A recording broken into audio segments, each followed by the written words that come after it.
समुदाय का अपमान करना भी राहुल गांधी ने उचित समझा और जानबूझ करके पूरे समाज के सरनेम को अपमानित करना, क्या ये कांग्रेस पार्टी का एजेंडा, ये भारत तोड़ो है? कांग्रेस की सहानुभूति वाली राजनीति के खिलाफ बीजेपी का ये नया नैरेटिव है। राहुल गांधी माफी मांगो, माफी मांगो, माफी मांगो।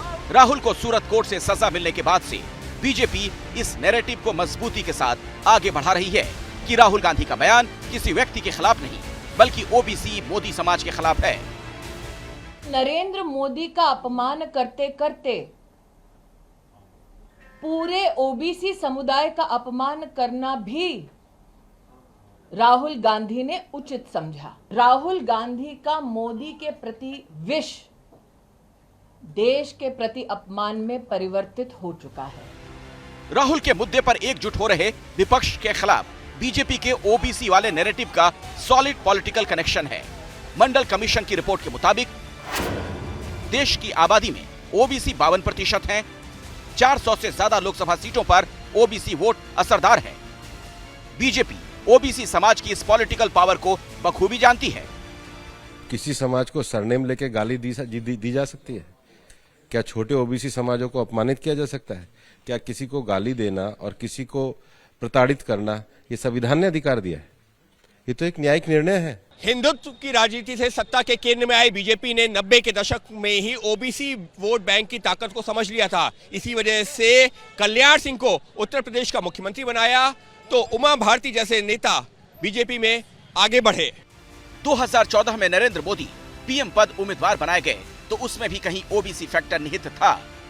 इसी ओबीसी समुदाय के सम्मान को बीजेपी मुद्दा बना रही है, क्योंकि इस साल जिन प्रमुख राज्यों में चुनाव होने हैं उनमें कर्नाटक में 56% ओबीसी हैं। यहाँ लोकसभा की 28 सीटें हैं। राजस्थान में 47% ओबीसी हैं। यहाँ लोकसभा की 25 सीटें हैं। मध्य प्रदेश में 42% ओबीसी हैं। यहाँ लोकसभा की 29 सीटें हैं। छत्तीसगढ़ में 46% ओबीसी हैं। यहाँ लोकसभा की 11 सीटें हैं।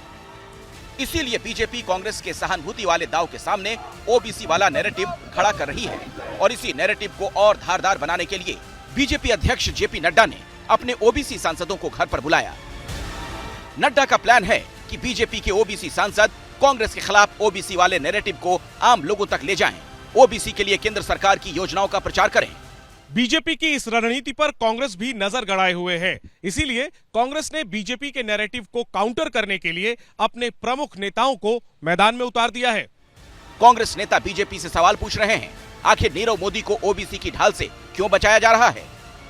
मेहुल चौकसी, ललित मोदी, नीरव मोदी को अगर उनके बारे में हम चर्चा करें तो भाजपा बैकवर्ड, पिछड़े होने का ड्रामा करती है।